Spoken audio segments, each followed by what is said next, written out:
The day began like any other in the sprawling cities of the galactic core. News feeds flashed updates about border skirmishes between minor factions, resource disputes on outer colonies, and the endless, grinding conflicts that had defined the galaxy for millennia. War was not an anomaly. It was a background radiation of existence. Every species, from the reptilian Skrell to the aquatic Valari, had accepted warfare as inevitable, a byproduct of ambition, fear, and survival. Even the mighty Triveran hegemony, with its towering fleets and mechanized armies, waged war not because they wanted to, but because to do otherwise was to fall behind, to be consumed by others. And so, the galaxy burned in slow motion, as it always had. But on that day, everything changed. The first signal came from a human diplomatic vessel Aegis Dawn, orbiting the neutral station of Helion Prime. It was a simple broadcast marked with the highest diplomatic clearance, addressed to every major power block in the galaxy. The humans had called for an emergency summit. The reason? A technological development concerning galactic security and the cessation of all dangerous warfare. Most dismissed it immediately.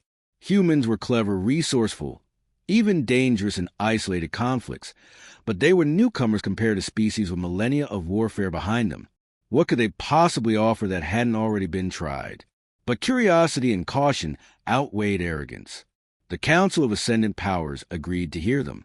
Representatives gathered aboard Helion Prime, a fortress station bristling with defense systems, orbiting the gas giant Helion V. Delegates from the Canary Combine, the Triveran hegemony, the merchant clans of Vesak, even the reclusive warlords of the outer reaches arrived, curious but skeptical. When the human delegation entered the Grand Hall, there was an undeniable tension.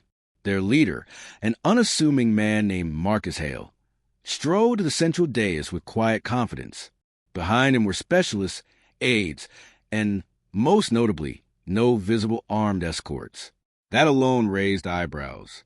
Only fools walked into a den of rival powers unarmed, or those who knew they didn't need to be. Marcus Hale's voice was calm, measured, and deadly serious. For thousands of years, this galaxy has been shackled by warfare, he began. It has defined your borders, dictated your politics, and consumed your people. You call it necessary. You tell yourselves it's inevitable.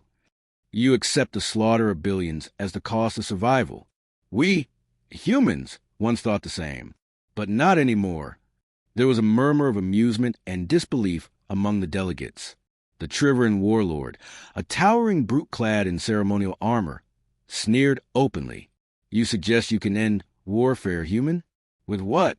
Words? Philosophy? We've heard this nonsense before.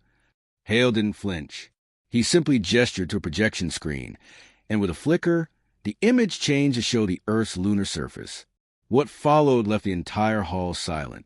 On the far side of the moon, hidden from most galactic sensors, stood rows upon rows of black monoliths, each one humming with barely contained energy. Project Aegis, Hale explained. The culmination of nearly 2 centuries of human research. These structures, scattered not only across our moon, but hidden across Sol's outer system, house a technology no military power has ever wielded before. The murmurs returned, more cautious this time. Hale continued, scalar disruption fields. Non-lethal, non-destructive, but absolute in their purpose. Any directed energy weapon, any kinetic projectile, any propulsion system that crosses into their radius simply ceases to function. His eyes scanned the assembly, the weight of his words settling like lead. We've deployed these fields not just in Sol, but everywhere. A map of the galaxy appeared, glowing red with countless marked points. Uncharted asteroids, forgotten moons, orbital debris fields. Each one, it turned out, housed a concealed scalar field generator. The realization was a slow, dawning horror for some. For others, quiet awe. You've seeded the galaxy with null zones, the Canary representative hissed. You expect us to believe you've done this undetected? Hale's lips curled into the faintest of smiles. Humanity learned a long time ago that conventional warfare only breeds escalation. So we stopped thinking like conquerors and started thinking like engineers. The Triveran warlord slammed a gauntlet fist onto his console. Sabotage! Espionage on a galactic scale. That alone is an act of war. Hale's smile vanished, replaced by a cold, unyielding stare. An act of prevention. You still don't understand, do you? We haven't come to threaten. We've come to inform. He tapped the control, and a second feed began, a live broadcast from a known war front near the Orion Arm. 2 fleets, bristling with weapons, locked in standard pre-battle formations. The Council watched as the fleets opened fire, only to witness every energy discharge, every missile, every railgun slug vanish harmlessly into the void. Ships stalled as propulsion systems failed, weapons fizzled, targeting arrays went dark. The once proud armadas drifted, powerless. Panic erupted in the war zone. We've activated select fields as a demonstration, Hale stated flatly. From this moment forward, the ability to wage dangerous warfare, space battles, planetary bombardments, orbital strikes, is over. The tools no longer function. Your fleets are museums. Your weapons are decorations. A stunned silence followed, broken only by scattered protests and accusations of bluffing. But the evidence was undeniable. Dozens of reports flooded in from across the galaxy. Weapon systems failing en masse, ships stranded, orbital military platforms dead in space. The scalar fields worked, and they were everywhere. This is tyranny, the Valari delegate croaked, her gill frills quivering. You dictate peace through technological chains. We enforce survival, Hale countered. Consider the alternative. Another millennia of endless wars? Extinctions? Civilizations wiped from history because someone fired the first shot? No. Humanity learned from its darkest hours, our world wars, our near annihilations. We vowed never again. Now, that vow extends to stars. The Canary sneered, reptilian eyes narrowing. And if we resist? If we develop countermeasures? You won't, Hale said simply. The scalar field technology isn't just passive. It's adaptive. Attempts to breach or neutralize them trigger cascade shutdowns on every known military asset, planetary and orbital. We've prepared thoroughly.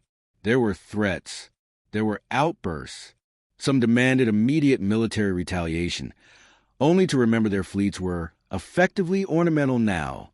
Others argue for clandestine research to undermine the fields, but that, too, was futile. Humanity had seeded their networks with fail-safes, monitoring arrays, and automated enforcement protocols. It wasn't mere dominance. It was inevitability. And, for the first time in galactic history, dangerous warfare wasn't merely discouraged. It was impossible. The months that followed were chaotic. There were riots, attempted coups, isolated rebellions. But every skirmish ended the same way. Weapon systems failing, ships rendered inert, armies stranded without support. The realization settled like a cold fog. The old era was dead. Treaties were signed, not out of goodwill but necessity. Militaries were downsized or repurposed into exploration and defense against natural threats.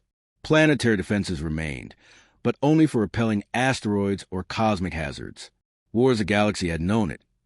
Massive fleets clashing, cities razed from orbit, species annihilated, was over. In time, the resentment faded. Historians called it the Quiet Revolution, the day warfare lost its fangs, the beginning of an uneasy, enforced peace. There were those who whispered of hidden projects, black labs on distant worlds, species desperate to find a loophole to regain their military teeth. But every attempt failed. The scalar fields remained vigilant, silent guardians of enforced peace. And humanity? They watched, they guided when asked, they intervened when necessary. But they never conquered. They never needed to. Generations passed. Children born after the revolution grew up in a galaxy where war existed only in history lessons and cautionary tales.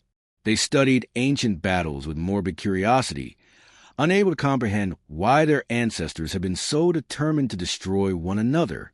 And through it all, the reminder remained, etched into monuments, whispered in council chambers, taught in every school.